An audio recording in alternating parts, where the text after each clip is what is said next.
మన ఇన్పుట్ పవన్ సిద్ధంగా ఉన్నారు. దీనికి సంబంధించి మాట్లాడడానికి పవన్ ని లైన్ లోకి తీసుకుందాం. పవన్ చెప్పండి, అయితే దీనికి సంబంధించి ఏదైతే సీఎం రేవంత్ రెడ్డి ఆదేశాల మేరకు అయితే హైడ్రా అధికారులు అక్రమంగా నిర్మాణాలు చేపట్టిన భవనాలను కూల్చివేస్తున్నారు. అటు నాగార్జునకు చెందిన ఎన్ కన్వెన్షన్ కూడా ప్రెసెంట్ కూల్చివేస్తున్న పరిస్థితి. దీనికి సంబంధించిన తాజా అప్డేట్స్ చెప్పండి పవన్. ఆక్రమణకు గురైన చెరువుల పరిరక్షణకు తెలంగాణ రాష్ట్ర ప్రభుత్వం కట్టుబడి ఉందని హైడ్రా చర్యల ద్వారా చెప్తుంది. నిన్న మనం చూసాం, అటు కేటీఆర్ కొన్ని హైడ్రా పనితీరు పైన, హైడ్రా కూల్చివేతలపైన కొన్ని విమర్శలు చేశారు. అయితే ఎక్కడ కూడా హైడ్రా పరిధి దాటి వ్యవహరించడం లేదు. కేవలం చెరువులు ఆక్రమణలపైన వచ్చిన ఫిర్యాదులపైన స్పందిస్తూ వచ్చింది. ఇప్పటికే అటు నాగార్జున ఎన్ కన్వెన్షన్కు సంబంధించి దాదాపుగా దశాబ్ద కాలంగా అనేక ఫిర్యాదులు వచ్చాయి. అది చాలా క్రూషియల్ ప్లేస్లో అది ఉంది. చాలా ఖరీదైన ప్రాంతంలో నాగార్జునకు చెందిన ఎన్ కన్వెన్షన్ ఉంది. హైటెక్ సిటీకి కూతవేటు దూరంలో కానమెట్ గ్రామంలో గ్రామ పరిధిలో ఉంది. వాస్తవానికి ఆ చెరువు 2013లో అక్కడ సర్వే నిర్వహించారు.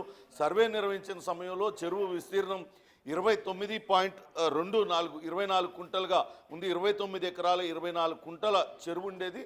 తమ్మిడికుంట చెరువుతో ఆ చుట్టుపక్కల ఉన్న గ్రామాలన్నిటికీ కూడా మంచినీరు అందించేది. కానీ రాను రాను అటు ఆ చెరువు అంతా కూడా కుచించుకుపోయింది. చుట్టూతా బహుళంతస్తుల భవంతులన్నీ కూడా వెలిసిపోయాయి. రాజకీయ నాయకులతో పాటు వివిధ రకరకాల వ్యక్తులన్నీ కూడా కబ్జాకు పాల్పడ్డారు.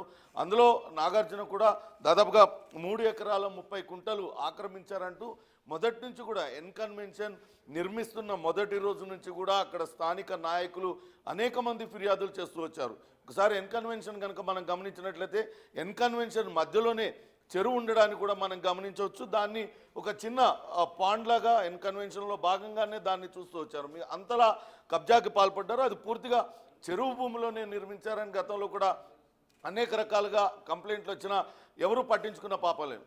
గత ప్రభుత్వ హయాంలో ఒక సందర్భంలో అటు ముఖ్యమంత్రి కేసీఆర్ ఆదేశాలతో కూల్చివేతలకు అటు ఎన్ కన్వెన్షన్ దాకా వెళ్ళారు. ఎన్ కన్వెన్షన్ ప్రహరీ గోడని కూల్చివేశారు. ఆ తర్వాత ఏం జరిగిందో ఏమో మొత్తం అంతా కూడా కామ్గా అయిపోయింది. యథాతథంగా మళ్ళీ ఎన్ కన్వెన్షన్ నడుస్తూనే ఉంది. కానీ ఇప్పుడు కానీ చెరువులను ఆక్రమించి నా కట్టడాలపైన కఠిన చర్యలు తీసుకుంటాం, ఎటువంటి ఫిర్యాదు వచ్చినా సరే వాటిపైన స్పందిస్తామంటూ హైడ్రా చెప్తూ వస్తుంది. దీనికి సంబంధించి అటు ఎన్ కన్వెన్షన్ మీద జనం కోసం అనే సంస్థ ప్రతినిధి ఫిర్యాదు చేశారు. స్థానిక సిపిఐ నాయకులు కూడా అనేక ఫిర్యాదులు చేశారు.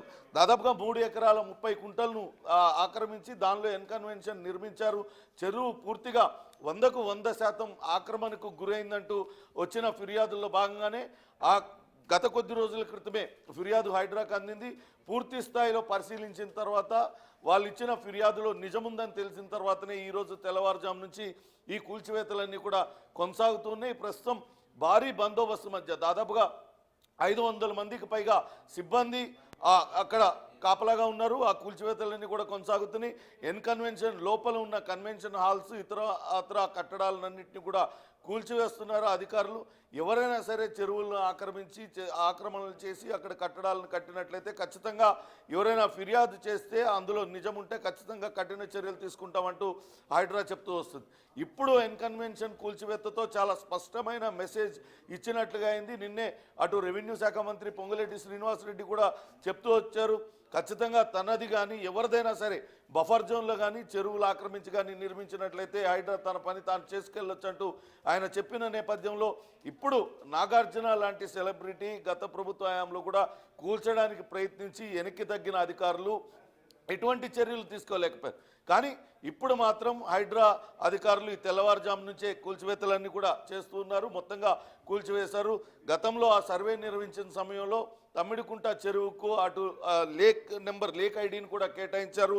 3717గా లేక్ ఐడిని కేటాయించారు. ఆ చెరువును పరిరక్షించడానికి తగిన చర్యలు కూడా తీసుకోవడానికి అధికారులు ప్రయత్నించారు. కానీ అప్పట్లో ఉన్న రాజకీయ నాయకులు ఒత్తిడి కావచ్చు, ఇతరత్ర సెలబ్రిటీస్ ఉన్న అటు సంపన్న వర్గాల నుంచి వచ్చిన ఒత్తిళ్లతో అక్కడ అధికారులంతా కూడా వెనక్కి తగ్గిన పరిస్థితి ఉంది.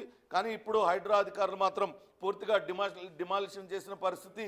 చాలామంది హర్షం వ్యక్తం చేస్తున్నారు. అటు పర్యావరణ ప్రేమికులందరూ కూడా చాలా రోజులుగా తామంతా కూడా ఇదే చెప్తూ ఉన్నాం.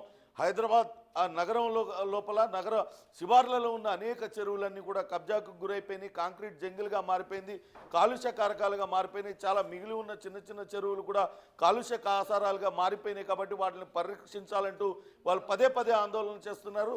ఈ నేపథ్యంలో ఇప్పుడు హైడ్రా తీసుకుంటున్న చర్యలతో వాటికి వాళ్ళందరూ కూడా హర్షం వ్యక్తం చేస్తున్న పరిస్థితి అయితే ఉంది. ప్రస్తుతానికి ఇంకా కూల్చివేతలు అయితే కొనసాగుతున్నాయి. ఈ తెల్లవారుజాము నుంచే ప్రారంభించారు. ప్రస్తుతానికైతే ఆ లోపల ఉన్న కట్టడాలన్నింటినీ కూడా భారీ క్రేన్ల సాయంతో తొలగించేసిన పరిస్థితి. చూడాలి దీనిపైన నాగార్జున ఎలా స్పందిస్తారు అనేది వేచి చూడాలి. గతంలో కూడా ఆయన కోర్టును కూడా ఆశ్రయించారు. కానీ కోర్టులు కూడా చెరువులను ఆక్రమించి కట్టడాలుంటే ఏమి చేయలేమంటూ చెప్పిన నేపథ్యంలో ఇప్పుడు హైడ్రా అధికారులు ఈ కూల్చివేతలకు పాల్పడ్డారు. Thank you Pawan.